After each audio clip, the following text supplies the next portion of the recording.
トラックがみ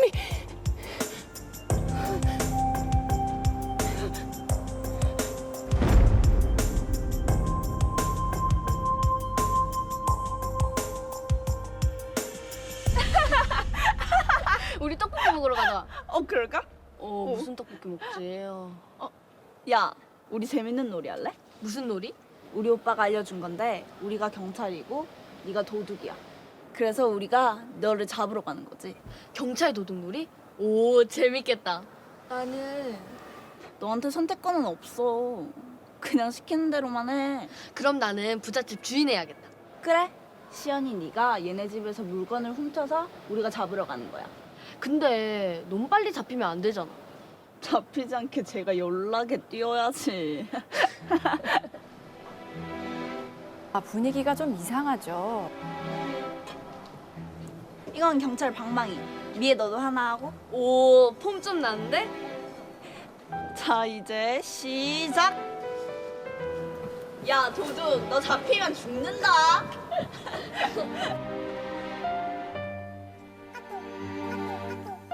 누구 얘기하는 거지? 설마 나는 아니겠지?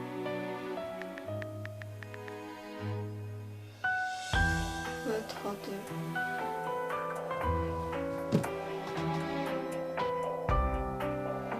많이 먹자. 시연아, 왜 그래? 왜 울어? 엄마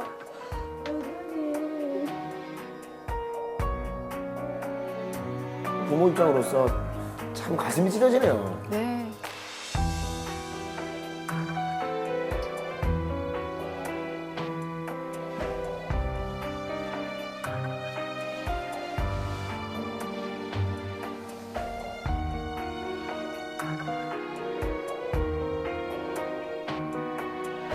저 화면을 보는 엄마의 심정은 어떻겠습니까? 정말? 가슴이 찢어지죠. 근데 이것들을. 여보세요? 저는 그 길로 선생님. 아이의 따돌림 폭력을 신고했고 선생님도 알고 계셨나요? 학교에서 이내 학교폭력대책자치위원회가 열렸습니다.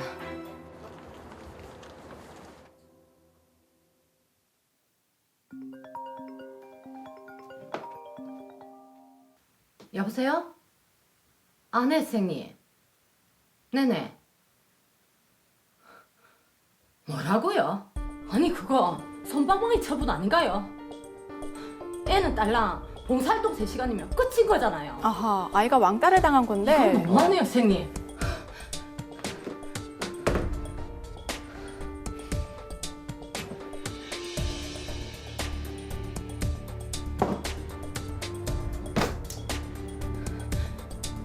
학교에서 이렇게 나온다 이거지. 그럼 내가 본때를 보여줘야지. 영지 너 내가 가만히 안 둘 거야.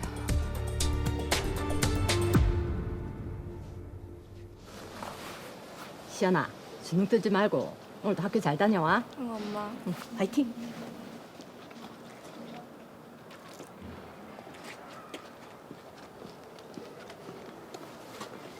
얘, 너 나 알지? 시연이 엄마. 네. 근데 왜요? 너 앞으로 시연이 건들지도 말고 같이 놀지도 말고 아는 체도 하지 마라. 그건 제 맘이죠. 뭐라고? 그리고 너 어른한테 인사도 할 줄 모르나? 싹수가 노랗다 노래. 뭐라고요? 그러다 늦겠다. 아, 그리고 너 앞으로 시연이 근처에 얼씬도 하지 마라.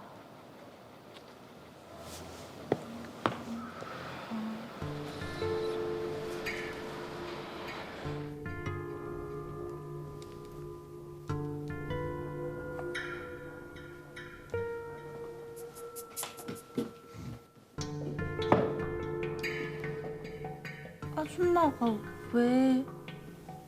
도서관에선 조용히 해야지. 아하, 엄마의 복수네요. 아, 저거는 또 상황이 다르게 흘러가네요.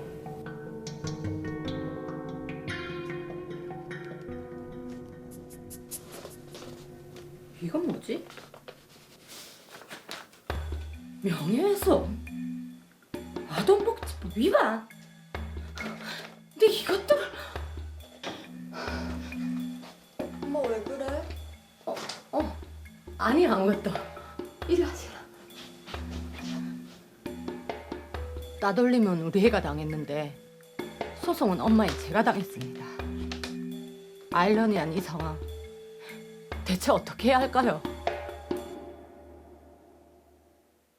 자, 말 그대로 애들 싸움이 어른 싸움이 된 경우입니다. 저도 참 부모기 때문에 엄마 영선 씨의 마음이 어느 정도는 이해가 가는 것 같은데, 자, 류 사무장 다시 한번 정리해보죠. 그렇습니다. 다시 한번 제가 알아듣기 쉽게 여러분들께 설명을 그리고 정리를 해드리겠습니다. 더러 이어 사건 번호 2번. 초등학생인 영지가 있습니다. 영지가 시연이를 따돌리게 되고 이를 알게 된 시연이의 엄마가 학교폭력대책위원회, 일명 학폭위에 전화를 걸어서 건의를 하게 됩니다. 근데 받은 징계가 봉사활동 3시간. 예. 저 같아도 일명 그 뚜껑이 열린다고 하고 너무 화가 날 것 같은데 여기서 어떤 문제가 발생했냐. 그냥 건의를 해서 징계를 받았음에도 불구하고 이에 굴복하지 않는 우리 엄마 영선 씨가 화면에는 나오지는 않았지만 예. 우리 그 SNS 프로필, 대화창 프로필 상태 메시지에 학교폭력범 접촉 금지라는 단어를 쓰게 되면서 예. 누가 봐도 시연이를 지칭하는 거 아닙니까? 당연히. 그러면서 이제 계속 심적으로 계속 괴롭히게 되고 도서관까지 따라다니면서 이 친구를 못 살게 굴었단 말이죠. 한마디로 정말 빗나간 복수심이 엄청난 결과를 초래했다라고 하는 그런 사건인데 이게 바로 명예훼손과 아동복지법 위반을 한 사건이죠. 자, 일단 하나씩 한번 짚어보겠습니다. 우선 엄마인 영선 씨가 학폭위의 징계 결정이 부족하다고 느꼈는데요. 자, 징계 결정을 다시 한번 보면 피해 학생에 대한 접촉과 보복행위 금지, 그리고 봉사활동 3시간, 보호자 특별교육 2시간 처분이 내려졌습니다. 자, 황준선 변호사님이 보시기에는 이 징계 수위가 좀 어떠세요? 예, 이게 징계 수위란 것이 수학 공식처럼 정해진 것이 아니기 때문에 그때그때 상황에 따라 다르게 판단될 수밖에 없습니다. 예. 학교폭력 예방 및 대책에 관한 법률에는 가해 학생에게 내릴 수 있는 징계를 총 9가지 정도로 규정을 하고 있습니다. 첫 번째가 피해 학생에 대한 서면 사과, 그리고 두 번째가 피해 학생 및 신고, 고발 학생에 대한 접촉, 협박 및 보복 행위의 금지, 그리고 세 번째가 학교에서의 봉사, 네 번째가 사회봉사, 그리고 다섯 번째가 학내외 전문가에 의한 특별 교육 이수 또는 심리치료, 그리고 여섯 번째가 출석 정지, 일곱 번째가 학급 교체, 여덟 번째가 전학, 그리고 아홉 번째가 퇴학 처분이 규정되어 있습니다. 네.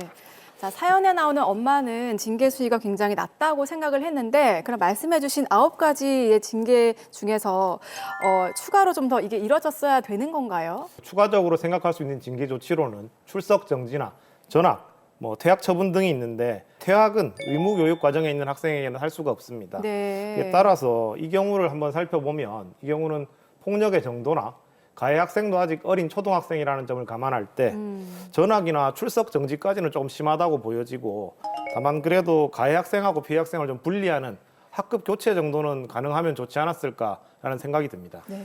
애들 싸움에 눈에는 눈, 이에는 이 이런 식의 대응은 사실은 어른스럽지 못하다라는 판단이 서거든요.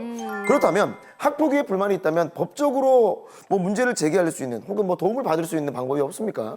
예, 학폭위 결정에 불만이 있으신 분들은 여러 가지 대응 방법이 있습니다. 먼저 가해 행위가 형법상의 폭행이나 상해 또는 협박 같은 범죄 행위에까지 이르렀다면 수사기관에 고소를 하시는 방법이 있습니다. 다만 제가 보기에 이 사건은 거기에까지는 해당하지 않는 것 같긴 합니다. 그리고 만약에 피해 학생이 육체적, 정신적으로 손해를 입은 것이 있다면 그에 대한 치료비나 또 위자료 청구 같은 민사상 손해배상 소송이 가능한 방법으로 생각해 볼 수 있습니다. 자, 그렇다면 여기서 제가 여쭤보고 싶은 게 변호사님, 엄마 영선 씨가 학폭위의 결정에 사실 불만이 많고 마음에 네. 들지 않는다 이겁니다. 네. 그렇다면 학폭위와 직접 소송을 벌일 수 있는 겁니까? 예, 가능합니다. 학폭위 결정에 대해서 만약 불만이 있으신 피해 학생이나 학부모들은 학교폭력 예방 및 대책에 관한 법률 제17조에 의해서 행정심판과 행정소송으로 추가적인 다툴 수 있는 방법이 구비되어 있습니다. 이게 참 학교에서 일어나는 일을 법으로 다스려야 한다는 이 현실도 참 안타깝다는 생각이 들긴 하는데, 자, 이 사건에서 엄마 영선 씨 사건을 구체적으로 좀 따져보면요. 먼저 아동복지법 위반입니다. 아동복지법이라고 하면은 흔히 신체적인 학대를 가장 먼저 떠올리는데 이 경우도 좀 해당이 된다고 볼 수 있습니까? 예, 드라마하고 완전히 똑같지는 않지만 아주 네. 유사한 사건이 실제로 언론에서 보도된 적이 있었습니다. 제가 좀 찾아봤더니 그 사건에서 검찰은 이제 어머니가 아동복지법 제17조 5호를 위반했다고 판단해서 기소를 하였습니다. 이 해당 조항을 보면 아동의 정신 건강 및 발달에 해를 끼치는 정서적 학대 행위라고 규정이 되어 있습니다. 네. 검찰은 그 엄마의 행위가 이런 정서적인 학대 행위라고 보고 기소를 하게 된 것이죠.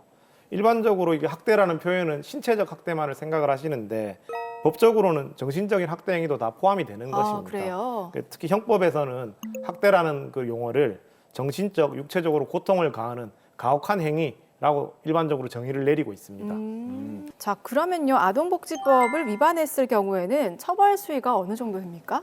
네, 아동복지법 그 처벌과 관련해서는 일반적으로 아동의 신체에 손상을 주거나 황 변호사님 말씀하신 것처럼 정서적으로 학대 행위에 해당이 된다면은 징역 5년 이하에 해당되거나 5천만 원 이하 벌금에 해당될 수 있습니다. 네.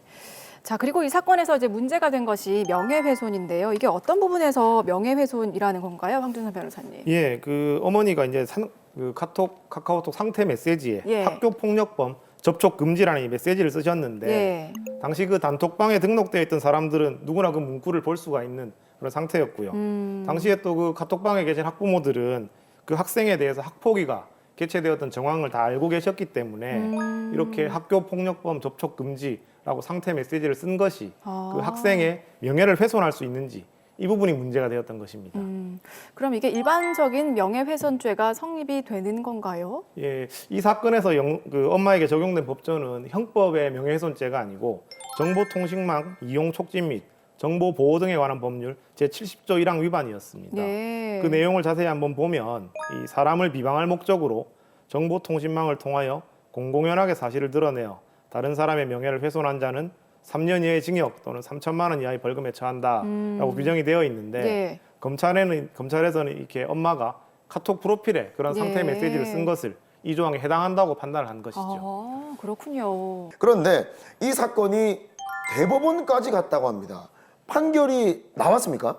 예, 이 드라마와 완전히 똑같지는 않지만은 이 유사한 사건에서 그 어머니에 대해서 1심에서는 아동학대죄도 유죄, 그 명예훼손도 유죄가 났다가 2심에서는 아동학대에 대해서는 무죄, 그리고 명예훼손에 대해서는 계속 유지가 되었습니다. 예. 그리고 최종적으로 이제 대법원에서 모두 무죄가 선고되게 되었습니다. 이런 경우가 있습니까? 1심, 2심 대법원 모두 판결이 뒤집힌 거네요? 예, 상당히 좀 이례적인 사건입니다. 예. 최종적으로 법원이 무죄로 판단하게 된 이유는 먼저 이제 아동복지법에 대해서 말씀을 드리자면 그 엄마의 행위가 부적절했던 것은 사실입니다. 그렇지만 그러한 행위가 아동이 정상적으로 성장하고 발달하는 것을 저해하는 그 정도의 위험을 발생시키지는 않았다라고 판단을 한 것입니다. 네.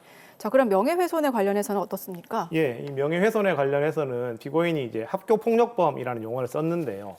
그렇다고 해서 특정인을 학교폭력범으로 지칭한 것도 아니고 이 학교폭력범이라는 말이 학교폭력 사건 일반을 의미하는 것으로 얼마든지 해석이 될 수 있기 때문에 예. 반드시 그 학생의 학폭위 사건을 언급한 것이라고 단정할 수는 없는 부분이 있었고요. 그리고 접촉 금지라는 어휘도 통상적으로 얼마든지 쓸 수 있는 말들이기 때문에 이 정도의 표현만 가지고 아까 그 극중의 학생에 대해서 학교폭력위원회의 처벌 조치가 내려졌다는 그러한 구체적인 사실을 드러냈다고는 볼 수 없다라고 대법원이 판단을 한 것입니다. 네. 참 물론 방법은 잘못이 되었으나 아까 이제 그 드라마에 나왔던 엄마의 마음보다 저는 더하면 더했지 덜 하지는 않을 것 같거든요. 만약에 진짜 사랑하는 눈에 넣어도 아프지 않을 내 딸이 누군가에 의해서 피해를 당하고 따돌림을 당하고 마음의 상처를 받았다. 이거 어떻게 해야 되는 겁니까, 이거? 예, 이게 흔히 있을 수 있는 애들 사이의 다툼이 이렇게 심각하게 학교 폭력으로 변해가는 이유는 무엇보다 피해 학생들이 그 사실을 계속 숨기기 때문입니다. 이게 숨기는 이유를 학생들한테 물어보면 친구들의 보복이 두려운 점도 있지만 예. 실컷 용기를 내서 부모님이나 교사에게 말을 해봤자 좀 너무 가볍게 넘기시고 별도의 조치를 취해주지 않기 때문에 실망하는 경우가 많아서라고 합니다. 따라서 평소에 부모님이나 교사분들께서는 이 학교 폭력 사건을 다룰 때 본인 입장에서만 생각을 하지 마시고 청소년들의 문화나 그들의 정서를 잘 이해하고 그들과 소통할 수 있는 마음가짐을 좀 적극적으로 가지시는 것이 무엇보다 중요합니다. 피해 학생들이 사건을 숨기지 않고 적극적으로 얘기를 하는 것이 학교 폭력 문제를 해결하는 첫 번째 그런 시작점이 될 수 있기 때문입니다. 한마디로 그 부모와 자식 간에 이렇게 자유롭게 소통할 수 있는 분위기 조성이 첫 번째고, 두 번째는 어떻게 조치를 취해야 될까요? 예, 그런 뭐 소통을 통해서 아이에게 발생했던 문제가 흔히 있는 다툼이 아니고 심각한 학교 폭력의 수준에 이르렀다는 걸 아시게 된다면 현재는 이 학교 폭력을 예방하고 처벌하는 법 제도가 어느 정도는 잘 구비되어 있습니다. 네. 따라서 법률 전문가와 상담을 통해서 공식적으로 이 학교 폭력 문제를 해결하시는 것이 가장 합리적인 해결책을 강구하는 방법이라고 생각이 듭니다. 개인적으로 부모님이 해결을 하시려고 하다가는 아무래도 이게 자식 일이다 보니까 냉정을 유지하시기가 쉽지가 않으십니다. 예, 맞아요. 그리고 부모님들도 이 자식 문제를 처리하다 보면 극도의 스트레스를 받으시다 보니까 좀 격한 반응을 보이는 경우도 많으십니다. 따라서 이 사건의 경우처럼 대법원까지 가는 이런 좀 황당한 일이 발생할 수도 있는 것이죠. 네, 부모님이 직접 해결하시려다가 더 큰 분쟁이 될 수 있다는 점 기억을 하고요. 엄마만 믿어 이런 말보다는 전문가의 도움을 받으셔서 좀 현명하게 극복을 하셨으면 좋겠습니다.